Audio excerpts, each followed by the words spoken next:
Hi, everyone. Today I thought I'd try something a little different. Figured I'd try a green screen since it seems like it's what everybody's doing. I actually had one that was a real big pain in the butt to put together, so I don't think I'll be using it again. But in the meantime, I've got it together, and this picture is a picture from the Seattle Japanese garden. And I took this photo when we went to Seattle in 2017. An amazing place to visit, and I definitely recommend it. It was a beautiful, beautiful trip, and the garden was just amazing. So today, I want to talk about, and I wanted to put a title that I thought would be something that would really catch people's attention. Because, a lot of people, they feel like they don't deserve to be treated like crap. And honestly, we don't. We don't deserve to be treated like crap. Nobody deserves to be treated like crap. The problem is that we have subconscious beliefs that put us in positions, put us in situations, and attract people to us that constantly treat us like crap. And it's not just treating you like crap. There are any number of things. And, for the past few weeks, we've been talking about the shadow self and subconscious beliefs and all these different things that we have that are hidden deep within us that create the situations that we're in. So I was talking to somebody yesterday, and it just kind of brought this whole thing up because I don't really know what I'm going to talk about until like the day before or the day of. I'm kind of asking for guidance, and it's usually in conversations that I'm having with other people that lead me to what I'm discussing with you when I'm doing these talks. And so I was talking to her about somebody that she follows, and I honestly couldn't believe that as a person. So this person that she follows, that she really likes, is a misogynist and is just really, really mean and hurtful to women.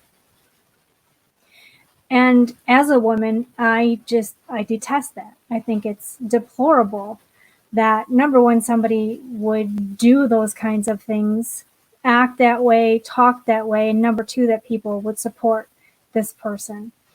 And so I told her that I didn't understand how she could support him unless she had a deeply held subconscious belief that she deserved to be treated that way. And we do. So for the longest time, I felt like I deserved to have crappy relationships. I mean, it was just what I believed. I didn't think that I was worthy of having a good relationship. And now my husband and I, we've been together, this year will be 19 years.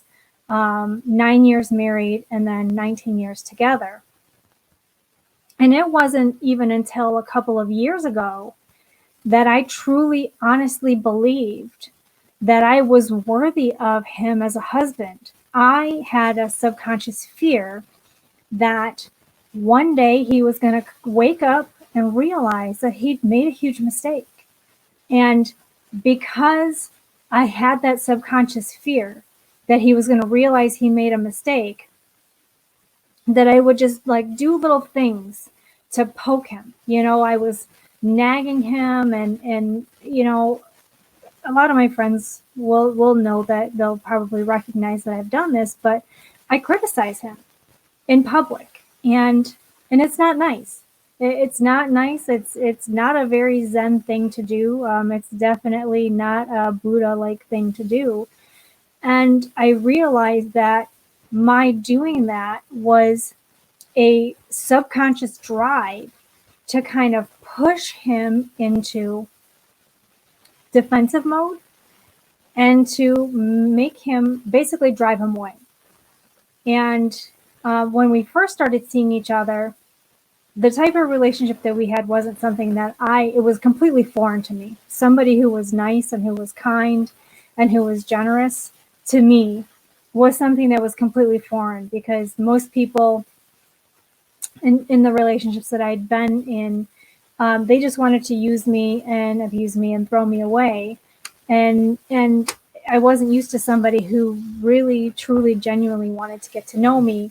And because it was so foreign, it was like, ew, ew, get out of here, get out of here. I can't deal with this. I don't know what to do with this. So I tried as hard as I could to destroy the relationship. I cheated on him. I, was doing all kinds of things that were just completely abominable. And honestly, I mean, he must be a glutton for punishment or something, because I don't know why he stayed with me, but he did. And again, it wasn't even until a couple of years ago that I realized that I had a subconscious belief that I didn't feel like I was worthy of him. He grew up in a different area. He went to a better school. He was a little more well off than I was. He had really great education and really great parents. And, you know, I just didn't feel like I was kind of up to par, because I wasn't raised the same way he was. I didn't go to finishing school, and I don't know what forks, and to this day, like, God love him. He will go around and he'll set the table and he'll put like all the forks and stuff out the way they're supposed to be, and the knife and everything. And then 19 years later, I don't get it. And really, I don't care to. But that's just how refined he is. And here I am, like, a little more than trailer trash, basically. And you've got, Mr. Refined, highly educated, and then little Miss, trailer trash, and so I just didn't feel like, because of the way I was brought up, that I was worthy of him, even though I became a highly educated person and I had a good job, and, I was making decent money and driving a nice car and everything. I just didn't feel, and I realized that a lot of the things that I'd done was to try to impress him throughout the years, getting a college degree and doing all these things, and constantly, working my way up, the corporate ladder in every job that I ever had, until I was in like a management or supervisory role. And then, my final positions in upper management or executive management. And these things that we have that are subconscious beliefs, we don't know that they're there. So it's up to us to realize, if we're in a situation, and we're in the situation continually, whether it's with the same person or a different person. So it's like SSDD, same shit, different day, same shit, different day. So, you might have a discussion with somebody that turns into a heated argument, and then, maybe a knockdown, drag out fight. And then have a similar discussion with somebody else, and it goes the same way. Or you get in a relationship with somebody who treats you like crap, and you finally break free of that relationship, and then you get into another relationship, and in that relationship you get treated the exact same way, maybe a little bit worse, maybe a little bit better, but it's pretty much the same. And it's not until you actually recognize whatever the subconscious belief is that you hold that is keeping you stuck in this pattern of repeat. So the reason why we get stuck in these patterns of repeat is because we are meant to learn a lesson. And until we actually learn the lesson, we're just going to keep repeating the same mistakes over and over and over again. I'm listening to a book right now, in Meant for More by Lisa Sasevich. Really, really good book. But she said, and this is funny because I've kind of heard the same thing told different ways along the line in my years. And she says that, every once in a while, the universe comes along and it taps you on the shoulder. And it says, hey, there's, something here that you need to do, or something here that you need to change. And you just ignore it. You're just like, whatever. So this little tap is, your first crappy relationship, the first person you're dealing with, your first shitty boss, your first crappy job. And then, eventually, like, the tapping gets more and more and more. It gets harder and harder and harder, and it gets harder to ignore because the relationships get more and more crappy, and they get more and more insistent, until one day the universe comes along and says, "Hey, idiot," and it hits you upside the head with a 2x4. And this 2x4 can be in the form of losing your job, getting a divorce, losing your house, losing a spouse, losing a family member. I mean, any number of things that can be severely traumatic. And it's in these severely traumatic experiences that it's up to you to stop and recognize what it is that you're meant to learn. You keep repeating these same things over and over and over again. What am I meant to learn from this? What is this trying to tell me? What do I need to know in order to grow and move forward with my life? And I know it sounds simple. It really does. And honestly it is, but you really have to recognize that you're in these situations, number one. So this is where mindfulness comes in. Recognizing that you're in these situations, that you're in these relationships, that you're in these positions, and you're constantly around the people that are reminding you of this thing that you need to learn. Once you recognize that you're in that situation, then you can try and look and see the patterns. And once you can look and see the patterns, then you can say, oh, okay, every time I find a person like X, Y happens. So here's X person. How many people in my life do I know that are X person? How many coworkers? How many friends? How many family members? How many acquaintances do I know that are X? So, I mean, this happens a lot, especially in codependent relationships. There are a lot of codependent relationships, and a lot of people don't even realize that they're in a codependent relationship. I have a lot of family members who have severe codependent relationships, and the ones that are being used get upset because they're being used. And it's like, okay, but if you don't answer the phone, if you don't go and do whatever, if you don't take someone grocery shopping, if you don't give them money, if you don't act, if you don't react, then these people can't use you, they can't abuse you, and they no longer have power over you. So this is one of the ways that you can actually take back your power, is to stop engaging with these people. And a lot of these people have a tendency to be family. And a lot of people like to think that it's my family. I can't possibly stop talking to them. I can't possibly, just completely cut them out of my life. I'm not saying you have to just drop everybody like a bad habit. I've done that. It hasn't been the greatest, but you know what? Sometimes you have to do what you have to do to protect yourself, because that is what's the most important, is making yourself happy and protecting yourself. No one else can make you happy but you. And you can't be happy if you're constantly being made miserable by being in these situations, by, being abused, or by being used, or by, just having to deal with all these people. So making sure that you're recognizing and that you're working on, severing ties with these relationships to break the patterns, so that you learn what lesson it is that you're meant to learn, and then you can move forward. So, in the crappy relationship thing, the one thing that I truly learned, and it's the reason why I wrote my book, was because I didn't believe in myself enough.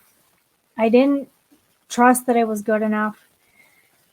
And I didn't really, really love myself. And because I didn't love myself enough, and because I didn't trust myself enough, I didn't have enough trust in the relationship, I guess, if that makes sense. And it wasn't until I had the realization that even all of the things that I'd been doing to make myself a better person and to evolve into the person that I am today, I didn't truly love myself. There were things about myself that I really hated. There were things about myself that I was ashamed of. There were things about myself that I felt guilty about. And once I started finding all of these different aspects of myself, the different parts of the shadow self that I'd been hiding, and embracing them and learning to love them, did I really truly break the cycle. And I will admit that I do on occasion still criticize my husband. It's a really bad habit that I'm trying really hard to break. And so any of my friends who are watching this, if we are together in public and you see me do this, please call me out on it. And that's another thing, is you can ask people for help, ask people to call you out on these things, that you're trying to do, because I want to stop. I want to stop doing it because it's not right. But we do it, and it's an unconscious habit, so we don't even realize that we're doing it. And throughout all these videos, what I'm trying to do is I'm trying to take you from unconscious incompetence. So we have these habits and we do them over and over and over again. It's rote rehearsal. You wake up in the morning, same time, thereabouts, you have the same routine. Rarely varies. You do this, you do this, you do this, you do this, you get in your car, you go to work, you do your job, you punch out, you go home, you drive home, you have these routines, and 9 times out of 10 you do them and you don't even pay attention to them. So the easiest way I can explain it is, if you're in a car and you're driving from point A to point B, you get to point B and you don't even remember driving from point A to point B, and you get to point B and you're like, oh my God, did I stop? Was I speeding? Did I do anything stupid? I can't believe that I didn't remember driving from here to here. And it's because you were on autopilot. So a lot of what we do on a daily basis is driven by autopilot. And by going from unconscious incompetence to conscious incompetence, where you don't recognize that you're doing all these things, good things, bad things, whatever, and the incompetence is all the bad habits that you really want to break, to conscious incompetence. And in conscious incompetence, you have a bad habit, you bite your nails, you're smoking, you click the pen, so you start to do that, and you immediately recognize that you're doing that. Cracking your knuckles. I stopped cracking my knuckles a couple of years ago because they were really, really, it would hurt sometimes. I would crack them so much that they would just start to hurt. But I did it. I didn't even realize I was doing it until my fingers started hurting. And so then I started making myself, every time I start doing it, pay attention, pay attention, pay attention, pay attention. And it's hard. It's really, really hard to just make yourself constantly pay attention to what you're doing, what you're saying, how you're acting, the people you're interacting with, the situations that you're getting yourself into.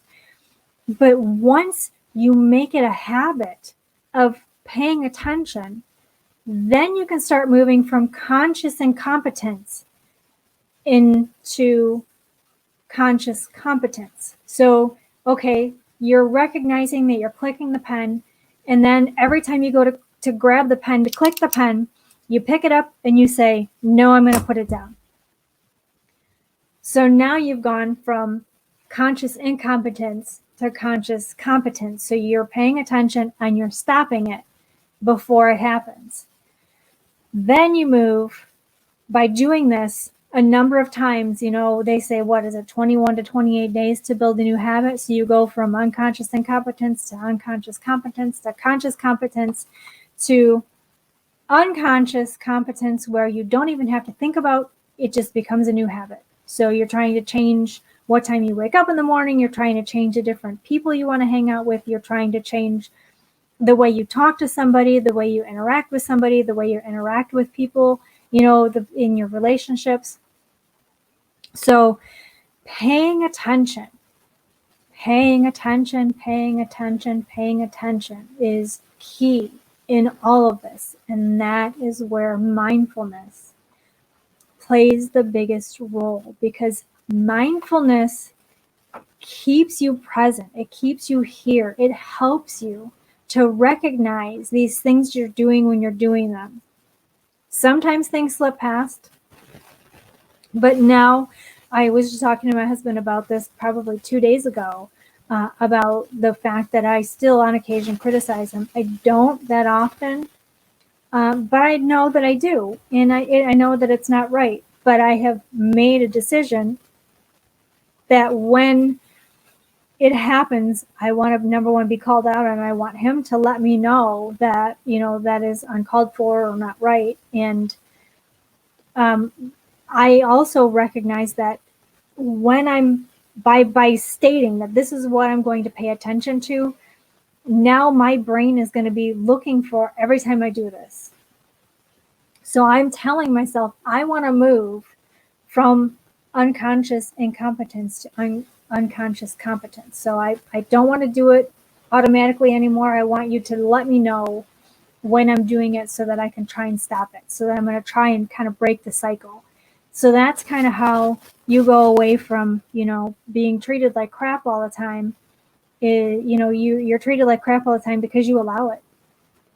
And you allow it because you really don't know any different. It's just a habit, and I mean, it's a really shitty habit, and you need to get away from it. You need to make sure that you're the one that stops the cycle.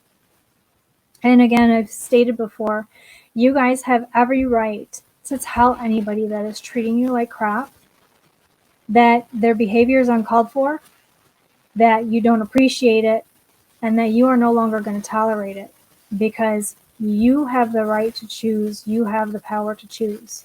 You have the power to choose who you talk to, who you interact with, who you work for, who you work with. So you decide what you're going to tolerate and what you won't. And if somebody pushes you around and you just let them, they're just going to keep pushing you around because you let them.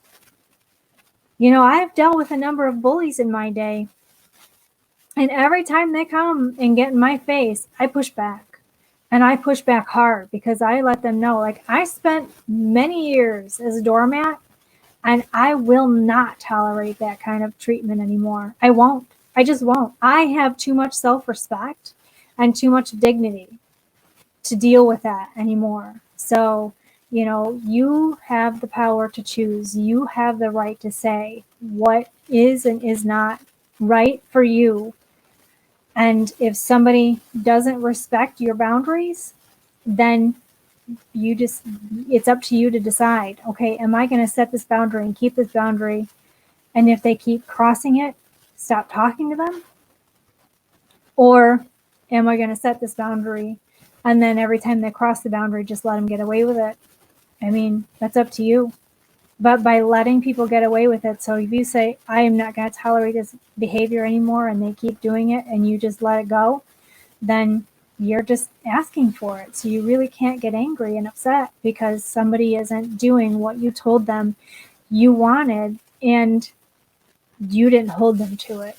So that's really all I have to say today on that. And for those of you who are watching on YouTube, don't forget to give this video a like and, subscribe, and we'll look forward to seeing you next week.